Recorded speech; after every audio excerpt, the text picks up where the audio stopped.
Hey guys, how's it going? My name is Dave. And I'm Lori. And we are with Marriage on the Rise. And we are excited to be spending this time with you today. This is our coffee and convo opportunity, our time to just chit-chat, to talk, to have some one-on-one time as a spouse, as a husband and a wife. And we are hoping to encourage you to make some intentional effort in spending time with one another. And really, if you haven't watched one of these before, what do?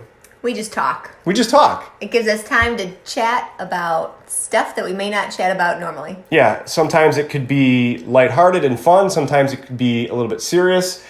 Today, we hope to give you 5 tips to fighting fair. If you're like us, you've been in many an argument together, and you've probably... If you're married, you've argued. And if you haven't, you're not You haven't been married long enough? Right. It was like you got married yesterday. Yeah, like what? Yeah. Sorry, the honeymoon phase will end, and you'll be left with a real marriage and a life to You have to argue. to deal with. You have to. So we want to equip you. We want to share some things that we've experienced, some tips that we've put into practice.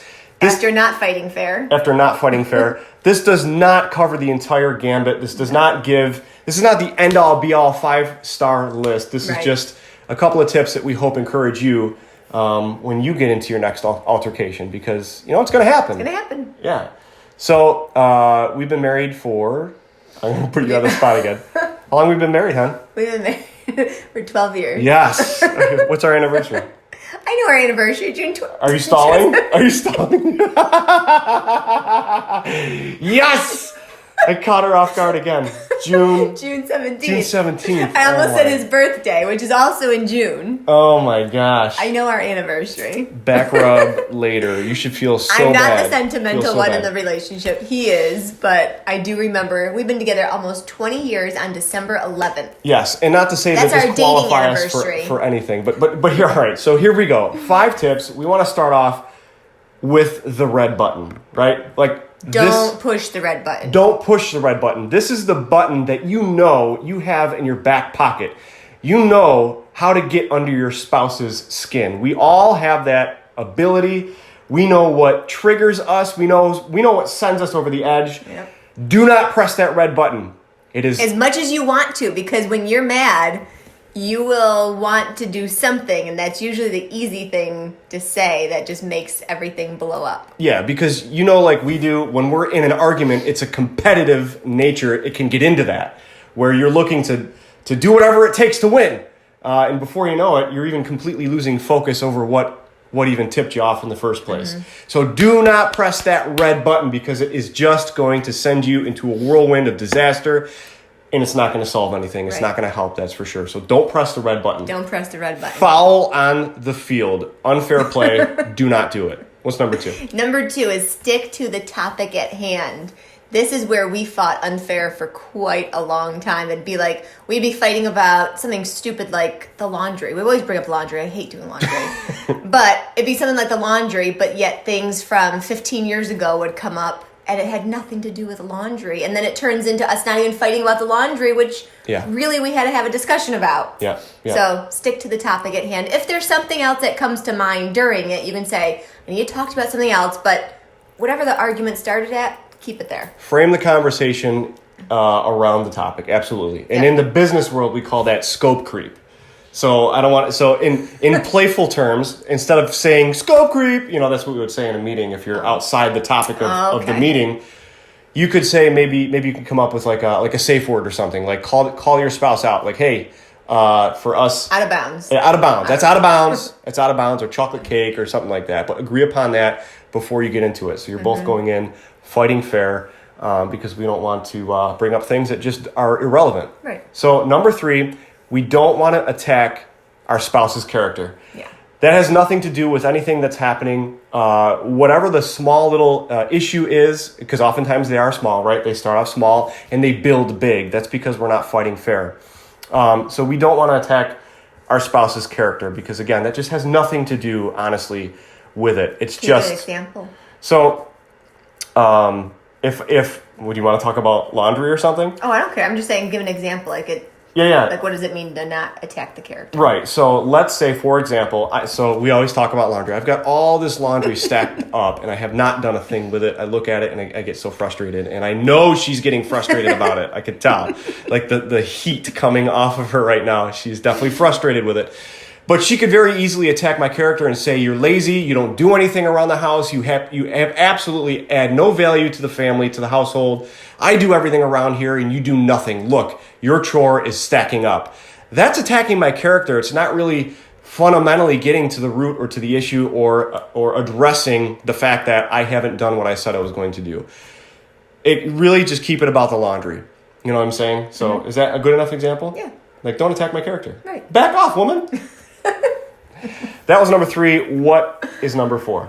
Number 4 is listen. Yeah, and listen without interrupting. It's annoying. Let the person finish their thought before you jump in, because sometimes, and I know I've done this, is I think I know what he's going to say, so I'll just jump in before the thought is out there, and then it's really not what he was going to say. It's not that cute to finish sentences. Not during a fight. Yeah, not during a fight. You want to stay out of that. Okay, so this is definitely an area where I struggle, is fixing. Well, yeah, I want to fix everything. Like, sometimes I'm listening to respond instead of listening to just listen. And that's an area that I really struggle in. But it's great because I'm aware of it now. So, I mean, hey, it's like knowing is half the battle, right? Yeah, so that is definitely an area that I am called out on and I need to work on, is listening. Yeah. Yeah, so what's number 5? Number 5, last but not least, take a time out. Seriously, how many arguments have you been in where after like 10 minutes, 15 minutes, it's just not going anywhere? It doesn't look like there's any resolution. It doesn't look like there's any sacrifice happening. It doesn't look like there's any recognition of fault or acknowledgement of wrongdoing. There's none of that happening. It's just dig, dig, dig, dig. That is a sign to just call a timeout. Take a 10-minute rule. You get 3 timeouts. It's like football. You get 3 timeouts. Is that really? Oh. Don't call me out. I don't know. We don't watch football. I'm a man. I'm supposed to know that, right? No, you're not. Yeah, Sorry. I know. That's not But right. take a 10-minute rule. So if within 10 minutes it's really going nowhere, but you have to agree upon this before a fight starts. So you can agree while you're still, talking nice to each other, that if it doesn't go anywhere in 10 minutes, that we're going to call a timeout. Know that you have to come back together, though, within a day, so it doesn't just fester and, blow into something different. But Yeah. sometimes you just need a break to calm down, and then you can come back to the table ready to work it. When you said you need a break, I'm like, yeah, today was a long day. I know it was a long day for you. You need a break. Need a break. This is good, though. This is like therapy. Yeah. In a way. It is. Can I give a bonus? Sure. I know we said 5, but maybe they want a bonus. Let's do a bonus. I love this one. It's biblical. It's theologically accurate. Don't let the sun go down, before there's resolution, essentially. This is an area where, in practice, now I know sometimes it's not as easy as just putting resolution before you hit the pillow and you go to sleep. And I love you, hon, kiss, kiss, everything's good. I know it's not practically as easy as that, but the point is not to let it go untouched, not to let it go untalked about, and at least without trying to seek resolution. Because if you let it go too long without addressing it before the sun goes down, then it becomes more of an issue. And you're sweeping it under the carpet, and you're not acknowledging it, and you're not having those difficult conversations. Difficult conversations in your marriage are probably one of the most important things to have, because they're really going to grow you. They're going to stretch you. They're going to get you through trials that not talking about won't. So, and a little problem can be dealt with quickly, whereas if you don't, it festers and it builds up and it becomes a huge issue that was totally unnecessary. Absolutely. So yeah. So those are our 5 plus 1 tip to fighting fair. And we hope it encourages you. We hope, The next time you have a fight, you'll be fair about it. Yeah, be fair. Fight fair. Fight fair. It's okay to fight. It's okay to argue. It's okay to disagree.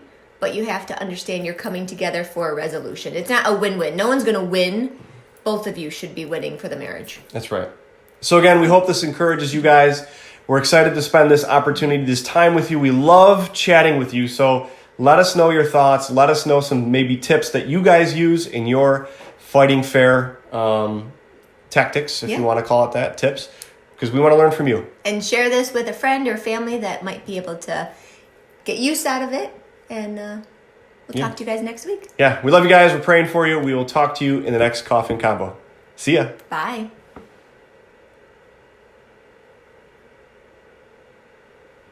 Are you still looking at the camera?